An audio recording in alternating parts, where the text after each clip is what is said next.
പേര് ലത. ഞാൻ ട്രിവാൻഡ്രത്ത് നിന്നാണ് വരുന്നത്. ഇതെൻ്റെ മോൾക്ക് വേണ്ടിയിട്ട് സാക്ഷ്യം പറയാനാണ് ഞാനിവിടെ വന്നിരിക്കുന്നത്.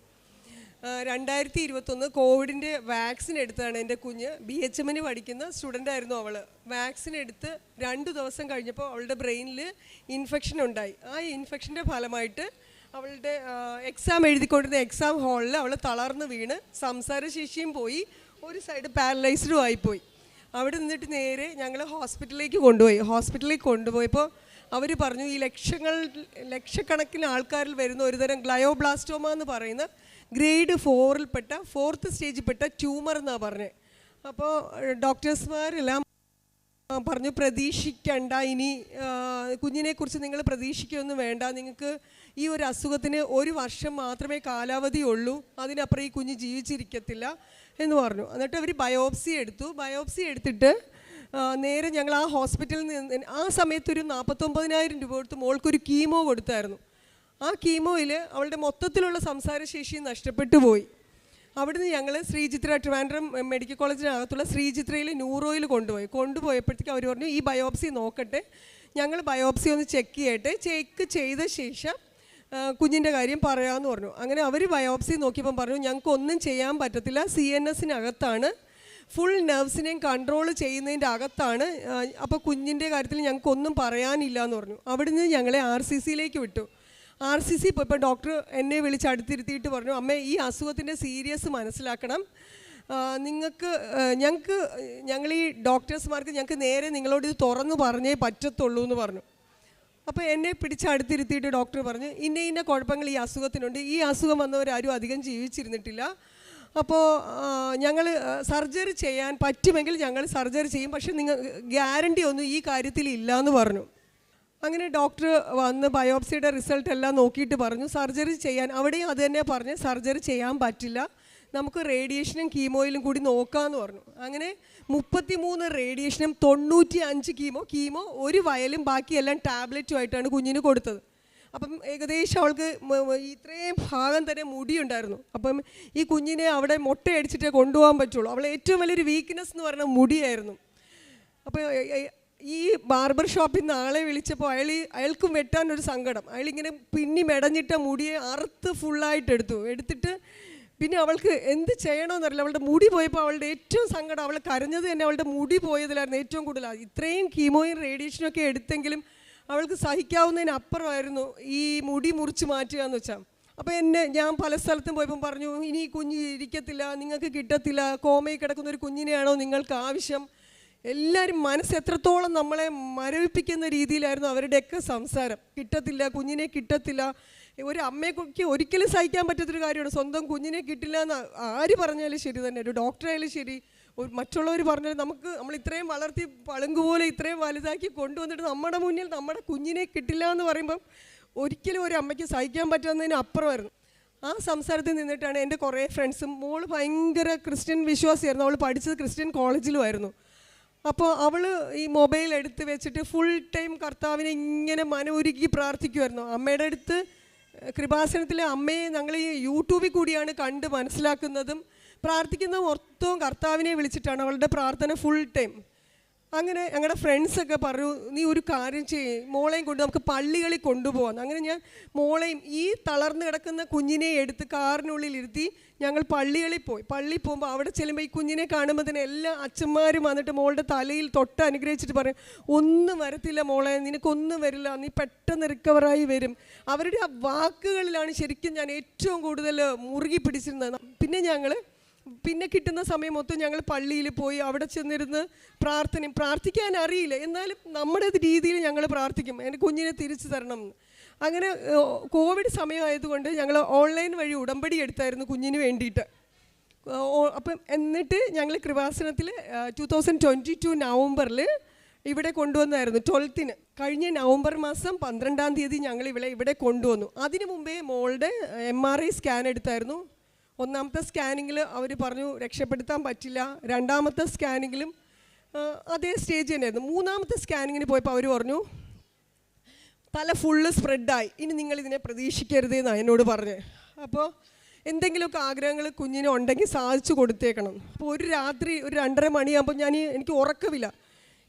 ഏത് നിമിഷവും എൻ്റെ കണ്ണിന് മുന്നിൽ സാധിക്കും. അപ്പം ഞാൻ ഈ ഉണർന്നിരുന്ന് ഇങ്ങനെ കർത്താവിനെ വിളിച്ച് പ്രാർത്ഥിക്കും. എന്നിട്ട് അവളുടെ നെഞ്ചിലിങ്ങനെ കൈവയ്ക്കും. ജീവനുണ്ടോ എന്നുള്ളൊരു വെപ്രാളം കാരണം ഞാനിങ്ങനെ ഉണർന്നിരിക്കുമായിരുന്നു.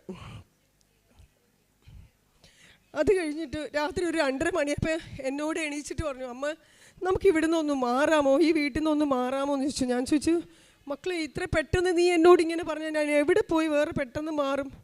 എന്താണെന്നറിയില്ല.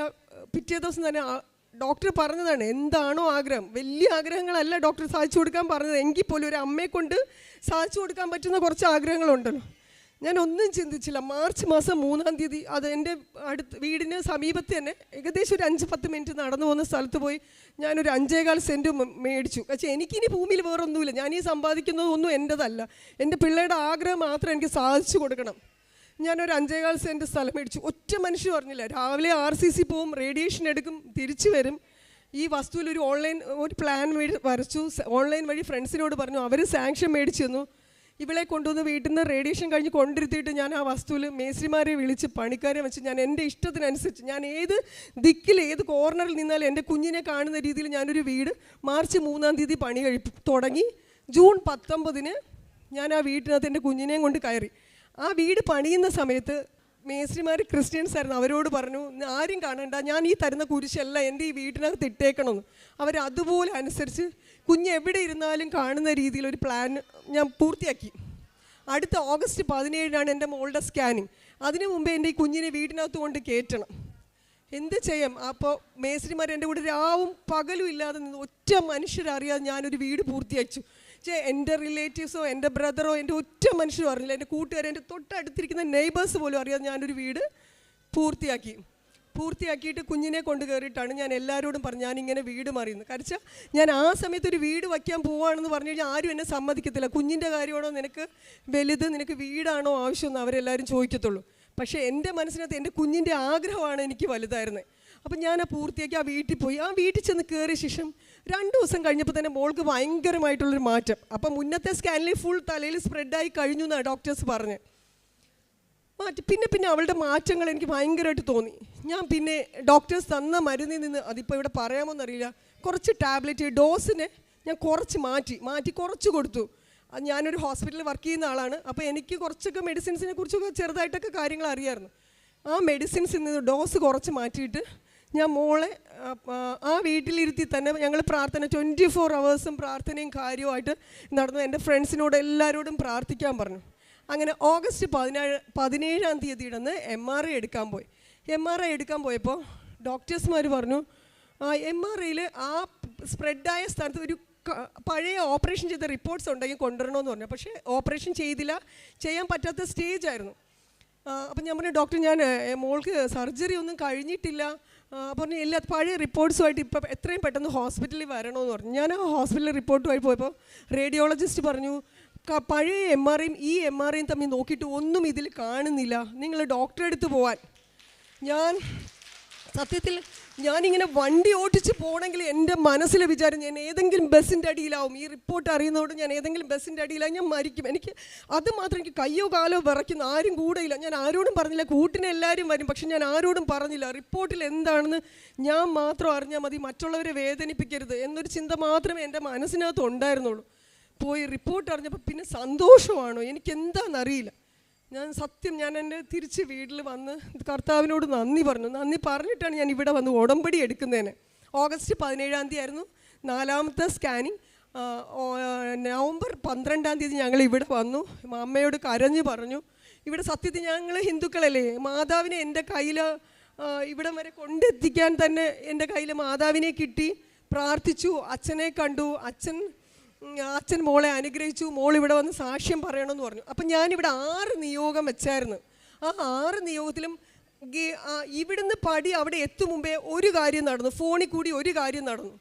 പിന്നെ പോയിട്ട് 5 കാര്യം ഉണ്ടായിരുന്നു, മോളെ തൊഴിച്ച് 4 കാര്യം ഉണ്ടായിരുന്നു. ആ 4 കാര്യവും എന്നെ സംബന്ധിച്ച് പെട്ടെന്ന് തന്നെ നടന്നു. എനിക്കറിയില്ല, ഞാൻ ഇന്നും വിശ്വസിക്കുന്നു എൻ്റെ അമ്മ എനിക്ക് തന്നൊരു എന്താ പറയണ്ട ഒരു ഭാഗ്യമാണ്.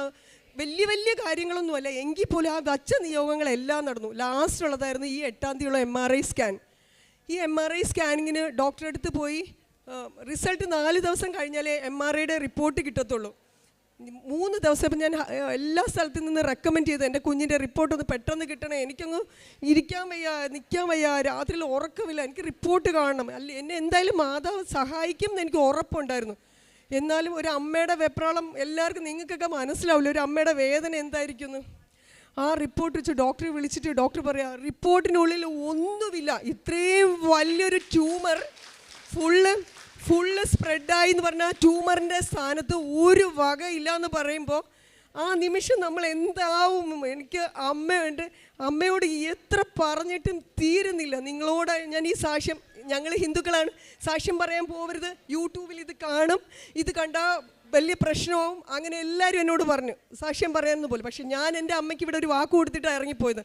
ഞാൻ ഈ കുഞ്ഞിനെ ഈ നടയിൽ കൊണ്ടിരുത്തി സാക്ഷ്യം പറയിപ്പിക്കും. ഏത് ജാതിയോ മതമോ അതിനപ്പുറം ദൈവം എന്ന് പറയുന്ന ഒരാൾ നമ്മുടെ കൂടെ ഉണ്ട്.